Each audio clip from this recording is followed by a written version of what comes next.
Hi and welcome to our next video, which is about the underground village of Icht. First off, we went in the wrong way into the town. Both Google and our sat-nav told us to turn into the town, as did our friends. We were in a convoy of 3 vans, 2 of us towing. We went through the van and ended up here.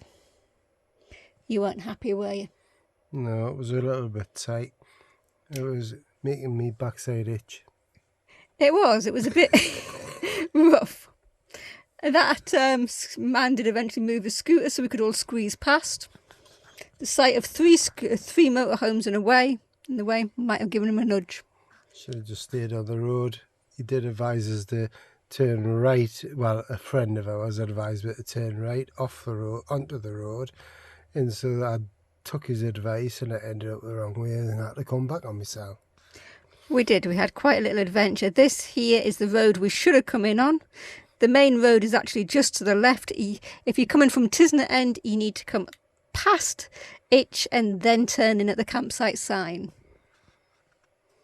Here is the campsite, nice little campsite. Unfortunately, when we were there, it was blowing a gale, so we didn't really see much of it. So was the rest of Morocco.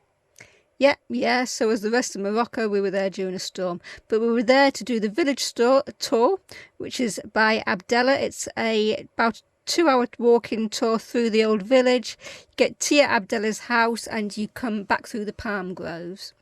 The village is in 2 parts, the old and the new. The old part dates back about 600 years. It's made from mud and straw and is pretty much ruined these days. It was built underground because it gets very hot in the summer. That's Abdullah there. That is Abdallah. And this is the entrance to the underground town, city, village. Yeah, wasn't a lot there really, was there?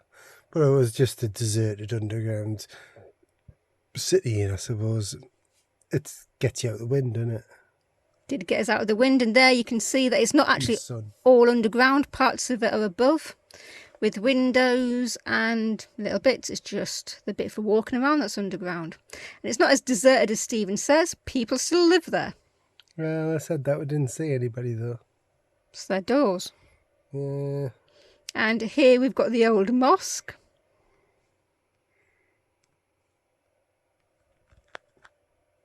And some more of the underground village.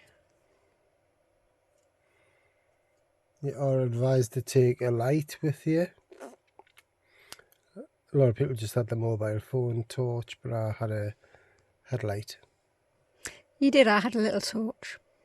And down there you can see part of it's collapsed. And everybody was taking advantage of me light, weren't they?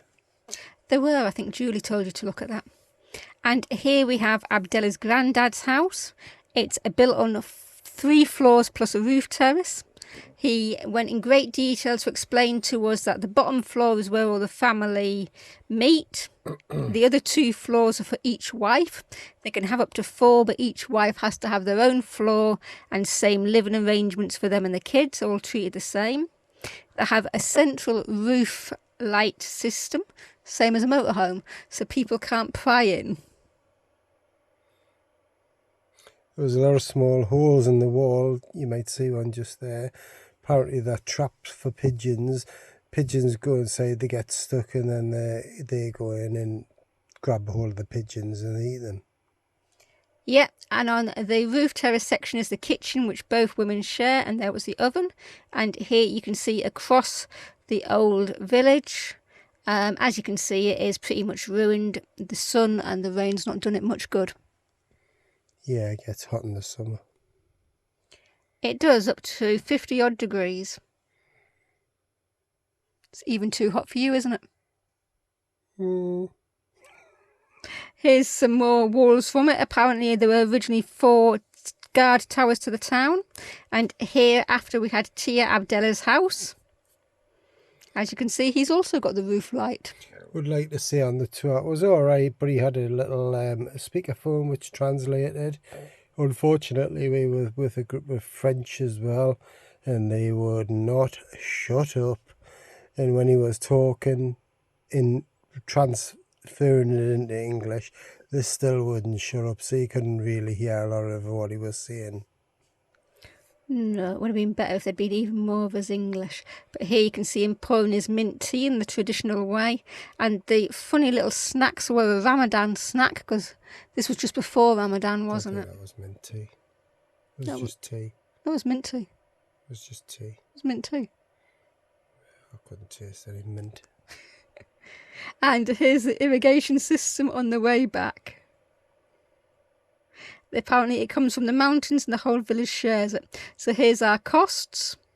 That tour was £7.87 for the two of us and about £5.50 for one night at the site. Thank you for watching.